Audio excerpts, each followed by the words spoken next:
Good morning. This is Tijuana, the real estate apostle, living my best life coach. And today is October 21st, 2020. And today also is day 83 of my 90-day dedication. I can almost say that I've completed it. So if you're new to my channel, thank you for stopping by. Please like and subscribe. My channel is dedicated to mindset and helping millions of people to get financially free, be able to quit your job and be an entrepreneur and be your own boss and generate more income than you could have ever generated working on the plantation. I am very, very grateful for today because, for the last couple of days I was going through some rough spots and the devil was trying to get me to quit. A lot of times that's when anyway, I'm just excited because it feels good to know that, focus and all that stuff never leaves once you actually, get it inside of you. Even when you have some shaky days that you have planted enough seeds to be able to, pull yourself out of it. And two, that there's people around you that's able to remind you of who you are. And I had a nice experience last night with a very good friend of mine who reminded me, like, I got it going on. What am I tripping about? Because I'm me. Right, so today is really going to be an awesome day because it's not even 5:30 in the morning yet, and I'm already having been up and, put together and meditated. meditated. Meditated. And I'm just keeping good positive things around me because I know that if you aren't actively keeping your moods elevated, that there's great potential to slip down. So I have a 6 a.m. Zoom call with my coach and I'm gonna get motivated and we're gonna write and do some power strategy stuff, and then I'm getting out and getting me some more leads and some more prospects. Yeah. Okay, so this here is Tier 1. I'm going to do something different today. I'm going to have some questions asked of me and I'm going to answer it right here. So, Boss Lady Whisper, what you want to know? I would like to know, how did you get started?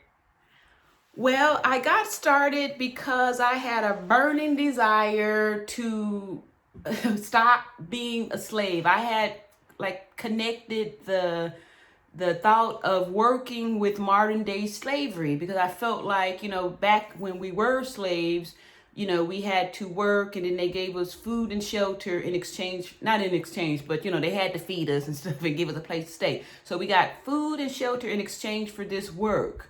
Nowadays, we buy our own food and shelter, but we got the money to be able to buy the food and shelter with working. So it's still kind of the same thing. We still have to ask for permission before we can leave. And, we have a little bit more leeway. We can move around a little bit more. We don't have to stay on the plantation. But if you really think about it, it's kind of the same little concept. So once I figured that out, I just started to come up with ideas on how I could actually strategically figure out a way to escape. I started to implement an escape strategy, and that started about 2 years ago. And here I am today, almost 3 months out of the game, out of slavery. So I feel like Harriet Tubman. So follow me, and I can lead you to freedom. I hope I answered your question and all of that. You did, thank you. So, tell me this: how did you come up with the name, The Real Estate Apostle? I love your name. Oh, okay, thank you. That name kind of just popped up because I felt like, after I got my real estate license, that I wanted to help people. I spent 28 years working as a nurse, and I've always said that nursing, 90% of nursing is, caring and helping. So I felt like I wanted to help people and that I was bringing this word and this knowledge, powerful knowledge, and I felt like I was empowering people to get control of their lives by, getting involved in real estate or even just being a homeowner. I wanted to help like the first timers, like first time buyers, first time sellers to, feel comfortable in this whole real estate game. So I ordained myself as the apostle, and been moving forward trying to, spread the word and help as many people as I can. And the real estate apostle just all came up. Great. And finally, what sign are you? I am a Sagittarius. And I think this is perfect for my personality because Sagittarius, we are natural, like sellers and, just really great at marketing and promoting. We're natural promoters and very friendly people and able to, make people feel good. So it's our mission. And also being a Sagittarius, we are truth seekers and we love honesty and promoting truth and just all around honest, good behavior. Well, thank you for your time. Well, thank you so much for asking the questions, and tune in later because I think this is something we're going to be doing. So if this has sparked for you to leave a comment or ask some more questions, I will be happy. Please do that. Comment below, and if you haven't already, go ahead and like and subscribe. Okay, so today is going to be a great day because it's only 7:30 a.m. and I've already done so much. I've written out a business plan during my writing session. Like I said, I had a 6 a.m. Zoom call, and after you just saw the little impromptu interview on there, these are just extra things that I'm adding to my repertoire of things to do, and I'm gonna try my best to catch up and put out as many videos as I can to get as close to the goal of 100 videos as possible. However, I'm very proud and impressed with what I've done thus far. So today I'm just going to give maybe 3 tips on okay, so you can tell that most of my material here on my videos is kind of impromptu. I come off the cuff, as they say. So I am just going to, like I said, one of the things that I wrote down this morning, I didn't say this, but I want to incorporate an hour of reading daily. So I'm just going to, this is great book, great Arthur and Napoleon Hill, also Think and Grow Rich. But this here is kind of like a, I guess like a textbook too, because there's tools and strategies in here to help you implement the Think and Grow Rich by understanding these laws of success. And so just to have some type of value on this video, I'm just going to read off there. They say it's 6, what does they say here? 6 evils, the 6 most dangerous enemies. And let's see, number 6 is the fear of poverty. So it's amazing how, and even too, like if y'all check the last 2 videos, I was responding to that on my subconscious level, this fear of poverty, because like I said, I quit my job July 24th, and I was going through withdrawals because I haven't had the customary paycheck that I had been accustomed to receiving after exchanging, my time for dollars.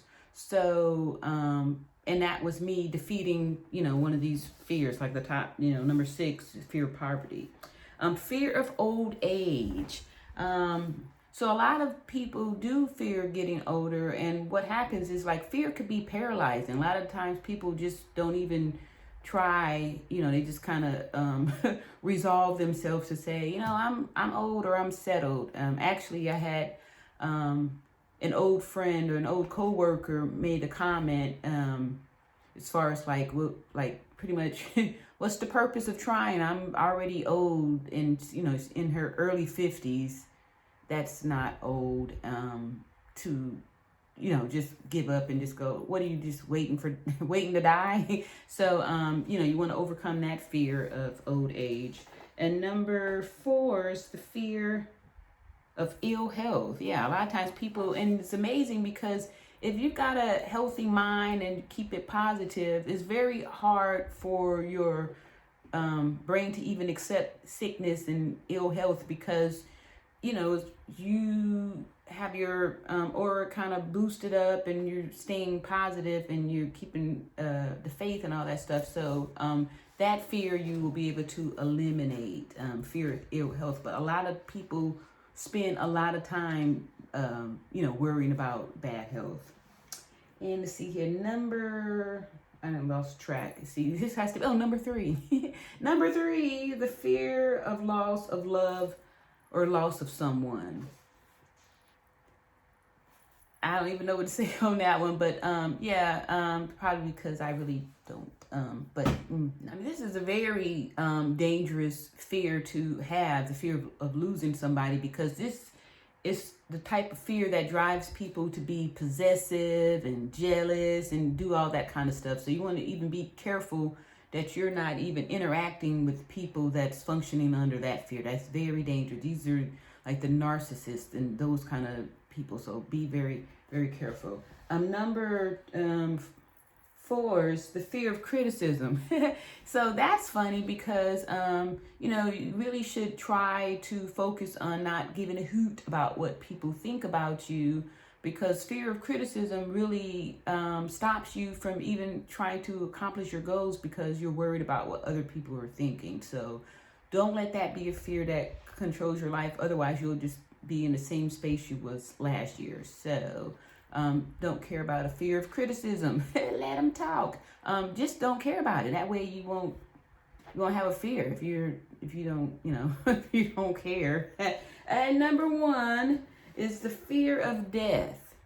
So that, that's kind of a, I don't know, that one there is, that's a touchy one, especially since, like I said, I've got all these years, 28 years of nursing experience, and I have a lot of experience with death, and I understand that it's a natural process. So, but I do see the people that are afraid of it, and those are the ones that, plugging up people on these ventilators and dripping drugs in them to keeping bodies around, indefinitely because you don't want to let somebody go. Like that's, anyway, that's a whole other little topic. But anyway, those are the top 6 dangerous fears to have. So you want to pray and meditate and visualize happy things and be actively trying to defeat and conquer these fears.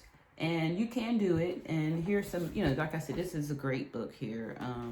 And like I said, he's got other books. And then you can just YouTube search and listen to him. He's from the olden days. But anyway, it's still valuable information that's still relevant today.